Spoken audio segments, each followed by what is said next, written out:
is making customers feel valued and appreciated. For over 20 years, our speaker has been showing companies how to deliver experiences that create emotional connections both online and in the real world. His reputation as a customer experience expert has made him a sought-after source, regularly appearing in national television, radio, and in print. His syndicated articles appear in over 200 trade publications and websites in over 5 countries. He is also the only speaker in the field to have spoken at the World Management Forum in Iran. Interesting. Tonight he will challenge us to defy conventional thinking, empower us to create new ideas, and make us laugh along the way. CEOs have referred to him as a rainmaker and a game changer. He's been called a marketing superstar by the Oprah Winfrey Network. That's amazing. And in spite of all of this, his kids only care about what he brings back for them when he travels. Ladies and gentlemen, please give a round of applause and welcome Marc Gordon.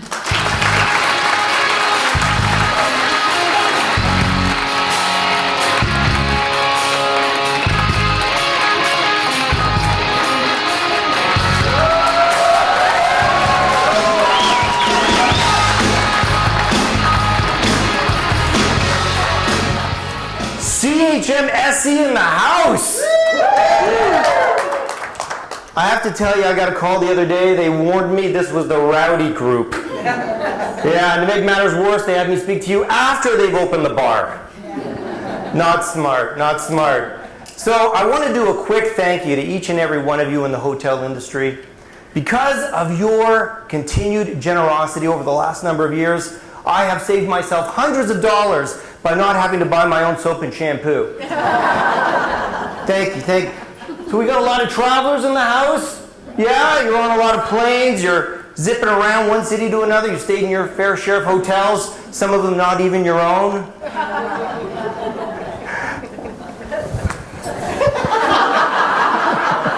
Yeah, I'm not seeing any hands. It's like, oh, me. And if you're like anybody else who's traveled, you probably have found yourself in an Uber. Would that be right? At some point, crammed in the backseat of an Elantra? Yeah, nothing quite like it, huh?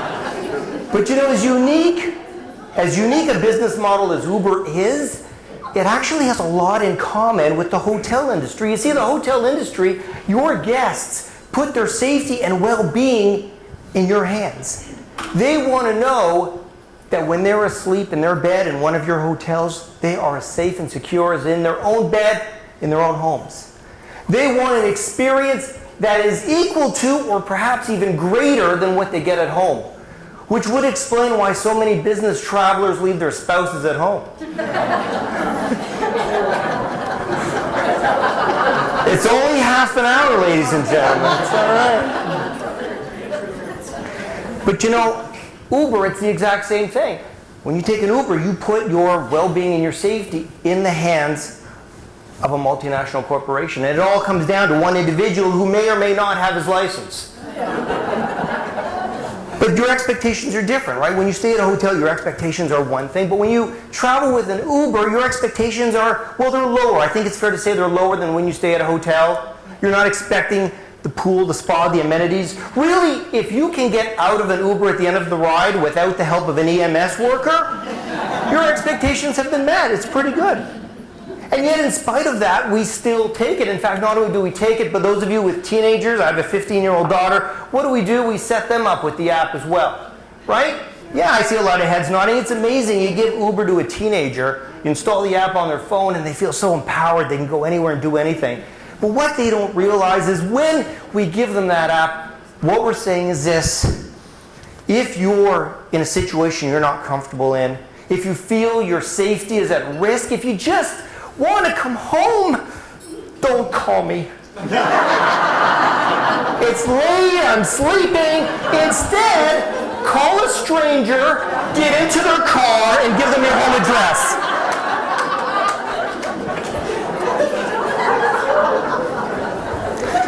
This past holiday season, you want a moment? This past holiday season, my wife and I, our 2 kids, we go to Denver to visit some friends. And my wife organized everything. She just gave me one job.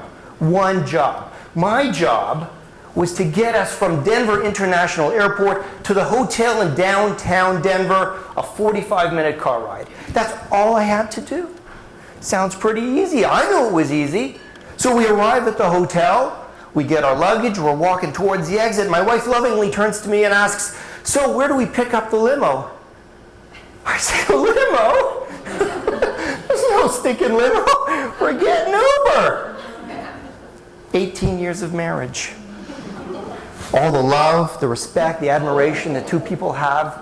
It makes a sound when it disappears in a nanosecond. It does. It sounds like the dying breath of the last unicorn. That's what it sounds like. And in that moment, I knew that I was in trouble. But you know, being the clueless guy that I am, I pulled out my phone and I still called Uber. And I call it up, and within seconds, I'm told that a guy named Mike is going to be picking us up in a Dodge Caravan. Well, now I'm starting to worry. Dodge Caravans have been on the road for over 30 years. And I think there's some Dodge Caravans that have been on the road for 30 years. I may have put my life and my family's life in danger, more specifically mine. I have gigs. They don't have any gigs, all right? I got commitments. So, Father of the Year. It says so on my coffee mug. So there we are, standing out front in the pickup area, breathing in the exhaust fumes of all the limos and taxis passing us by that we're not taking.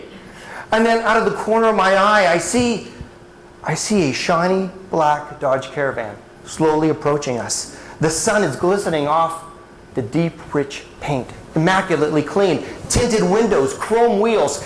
It pulls up in front, and out walks one of the biggest human beings I've ever met in my life. The guy was a monster. Long hair, long beard, plaid shirt, jeans. It was either a Paul Bunyan or an IT guy. I wasn't sure which.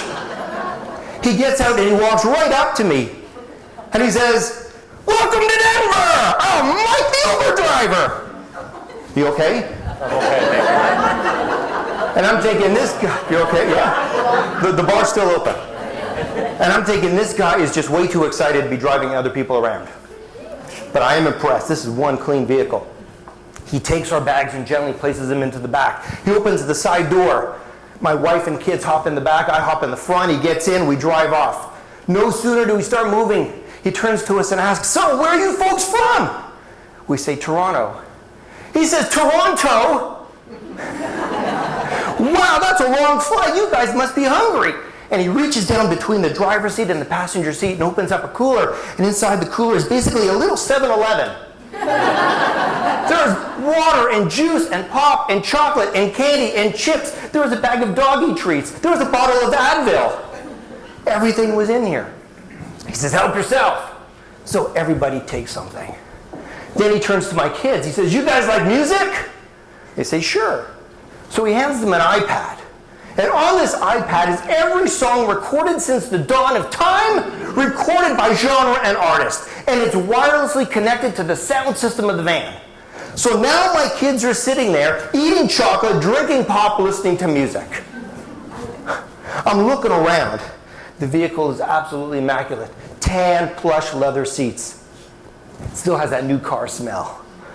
Coming out of the dashboard, I noticed there's some wires. The guy had a charging station installed into the dashboard of the vehicle. Holy cow.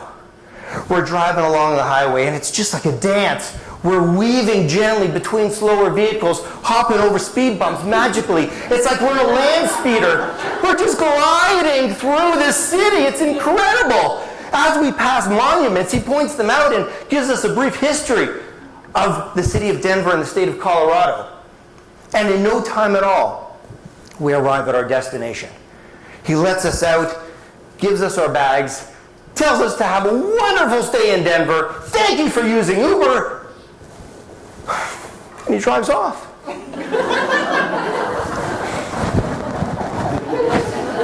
He just drove off. He was no longer an Uber driver. He was a friend of the family's. In fact, I'm willing to bet he's not just my friend now. He's probably yours too. Because the next time you're stuck in the back of a Honda Civic and the seats are covered in dog hair and there's McDonald's wrappers on the floor, you're going to look at that Uber driver and you're going to say, "You're not Mike." But you know what? I think back of all the great things Mike did for us, all the great things he provided us. And I'm going to tell you what they are in a moment. Because the clicker doesn't work. Would you mind advancing the slide for me? Thank you. So all the things he did for us, right? He was friendly and professional, clean vehicle, safe driver, the iPad with the music, the snacks, the charging station. All of these things made for an incredible experience. But were they really all needed? And here's the thing, if you look, could you advance the slide for me? Thank you. If you look at those last three items, he paid for out of pocket. He couldn't be reimbursed for those. He couldn't charge extra for those. He took it upon himself to pay for those, to provide those to us. The reality is, did we really need them? I mean, all of you have been in an Uber at some point, right? The fact that it would be a friendly driver, a safe vehicle, a clean vehicle, wouldn't that have exceeded your expectations? Wouldn't that have been a great experience? You wouldn't get out and say, "You know what, it was a fantastic experience. If only there was an iPad with music." You wouldn't say that. I'm reminded of that movie, Jerry Maguire, the one with Tom Cruise and Renee Zellweger. You know, "Show me the money!" There's a scene in there where they just had a big fight, and Renee Zellweger is in her house, in her living room with all her girlfriends. And they're all talking about how difficult relationships can be, how difficult men can be. And then in the middle of this, in walks Tom Cruise. And they all give him a stink eye. And he's there by the front door, and he's looking around, he says hello. And then he sees Renee Zellweger, and he walks up to her, and he says how much he loves her, how much he needs her, how she completes him. And in the middle of all this, she puts out her hand and says, "Stop!" And then she says one of the best lines ever said in a movie. What's the line? What does she say? "You had me at hello." You had me at hello. Exactly. It's amazing. The movie's like 20 years old. Do you guys still know it? You had me at hello. See, the thing is, he didn't know what her expectations were. She was happy that he just showed up. But he didn't know that. So what did he do? He went above and beyond. He spent extra time and resources.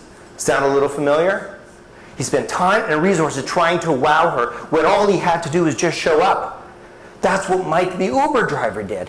He didn't know our hello point. And guess what? Every single one of your guests, and even every single one of you as regular consumers, you have that hello point. That point where everything is just really awesome. Everything's really great. You don't need it to be any better. It's just a wonderful experience. Now, I noticed you guys were enjoying some hors d'oeuvres out there. They were good, huh? They were awesome hors d'oeuvres. Have you ever been to an event or an affair where you're having all these hors d'oeuvres, you know, the battered shrimp and the grilled chicken and the little crackers with the stuff on it that you can't identify? Right? And you're having all these hors d'oeuvres and you're thinking to yourself, you know, I'm not sure what dinner is, but I'm really cool with just eating these hors d'oeuvres all night. Right? Yeah. Okay, this presentation is an hors d'oeuvre. If you like what you see and want to make a meal out of it, I can do that for you and your organization. So I'm going to be hanging around because security hasn't found me yet. So feel free to come up, say hi, I'd love to meet you and talk with you and learn a little more about what you do in this industry. So do we have time for another story? You guys want another story? Yeah. Is your clicker working? I don't know, I'll know in a second. Is my clicker working? We're working on it. they're working. Yeah, you can hold that. They're working on it. That's what they say in the airline industry too, don't they? Okay. Oh, it's too soon? Too soon. In Germany, there is a hotel called the Hans Brinker Hotel. It is unofficially known as the world's worst hotel. The world's worst hotel. Would you like to see what a room at the world's worst hotel looks like? Yes? Can we show them I hope I'm not inconveniencing you guys. There we are. This is a room at the Hans Brinker Hotel. This is the presidential suite. If you push the beds together, it's the honeymoon suite. This is a room at the Hans Brinker Hotel. Now, imagine this. You own this hotel. You've been referred to all over the internet, all over the world, as the world's worst hotel. What do? Maybe put a little money into it? Maybe make the place look a little nicer? Do some renovations? No? Yes? Maybe? Or you could embrace the fact that you are the world's worst hotel. And that's what they decided to do. How are we doing over there? Oh, we're on it. Would you mind advancing? Wait, don't advance yet. They decided to embrace the fact that they suck.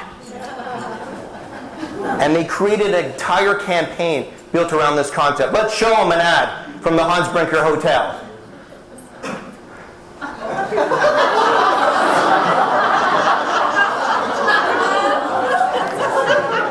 Can we show them another ad from the Hans Brinker Hotel? Would you guys like to see another ad? There we go. All right. So here's what happened when they did this ad campaign. People wanted to stay at the hotel even more. People from all over the world wanted to stay there to say that they had stayed at the world's worst hotel. The place is booked, solid. You can't get a room. Here's what's interesting, though. After they left, they would go online and they would do what a lot of people do after they stay at a hotel. They give a review. What kind of review would you give after staying at the world's worst hotel? Can we show? Man behind the black curtain. There we go. 3.7 stars out of 5.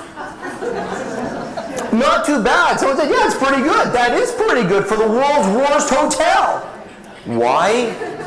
Because when you stay at the Hans Brinker Hotel and you wake up with all your belongings still intact, when you wake up and you're not in a tub of ice with a scar going across your abdomen, you know what? You realize it wasn't that bad. It wasn't that bad. They had done such a wonderful job of lowering the expectations of their customer that you stayed there, you know, it was pretty good. I went in with a little bit of money. I came out with a little bit of money. My hair, it's all good. My eyebrows are still there. I still have all my limbs. Yeah, pretty good. So they go online and they give it 3.7 stars. Not too bad. But what about other hotels? How about, I don't know, how about this one? How about the Novotel? This, I think we can say, one of the nicest hotels in the city. Right? Absolutely amazing. I've had the pleasure of staying at this hotel.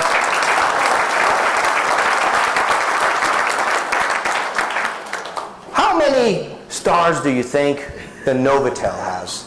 Can we show them how many stars the Novotel has? 4.1. Not even half a star more than the world's worst hotel. You want to clap now?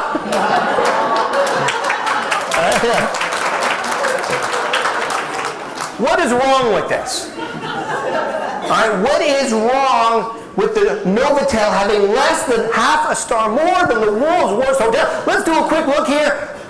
You have Hans Brinker Novotel. All right, Hans Brinker Novotel. Do you see a difference? There might be some subtle differences. I can show the slides again if need be. Why are people only giving it 4.1? Why? High expectations. You see, you are in an industry where you are rich with history, rich with brand identity, rich with notoriety. It's amazing how many people I meet who are not in the hotel industry, speakers like myself or business travelers. And they'll say, oh, I stay in this city, I stay at this hotel. They wear like a badge of pride. Well, I'm in Toronto, I stay at the Fairmont. And when I stay in New York, I say, it's amazing. It's like pride. And as speakers, we kind of compare. It's like, oh, you're in the Fairmont? Well, I can't say because it could be in the room, but... keep going. That's great that you're at the Fairmont because I'm eating waffles off a paper plate. But what happens is people start to develop their own standards in their head, their own set of expectations. It can be based on their experiences that they've had personally. It can be based on what people tell them. It can be based on things that they hear or your own marketing. And I have to tell you, if any industry knows how to present itself, it's you guys. Whether it's online or in person, this industry sets the bar in creating experiences. But with that comes a price, because people will take the amazing things that you've done and they'll crank it up. And if you want to have some fun, go to the reviews of your hotel. There'll be tons, I assure you, that say this was an amazing experience. This was fantastic. The staff was amazing. But I can tell you, for this Novotel, equally amazing, but someone gave this hotel 2 stars because they couldn't find their car in the underground parking. Bastards. Someone gave it 3 stars because of construction going out on the street. Their standards are so high, you can't even reach them. But you know my advice to you is, don't change a thing. Don't change a thing. Because you guys have created a formula for success. You have created a formula that is a reflection of your own values and ideals and your beliefs. And that carries through from the person mopping the floors to the general managers. Up and down both ways. And people know that and they appreciate that. And if you create it as a standard formula, and this is where so many businesses get in trouble, is they decide to do that a little extra. They decide to be like Mike the Uber driver. Say, we'll just do a little bit extra for this guy or for this family. And what happens? Next time they come, it's not that little extra. They expect it. They expect it. You have to create a set of standards. All right? Anyone ever eaten at McDonald's? I assure you, when you open that little cardboard box and there's a Big Mac inside, we all know what's going to be on that Big Mac, right? 2 all-beef patties, special sauce. Lettuce, cheese. This is such a retro audience. I love this. At no point will McDonald's say, you know what? I like that outfit. I'm going to give you a 3rd patty. Never. They've created a standard. It's important that you create that standard. But it's equally important that you make every guest feel special. And when you do something extra, you have to let them know that it is not standard, that they are getting something special. And when you do that, and they leave your hotel, they check out, they won't just be leaving a hotel. They'll be leaving an experience, and they'll be looking forward to reliving that experience again. Thank you.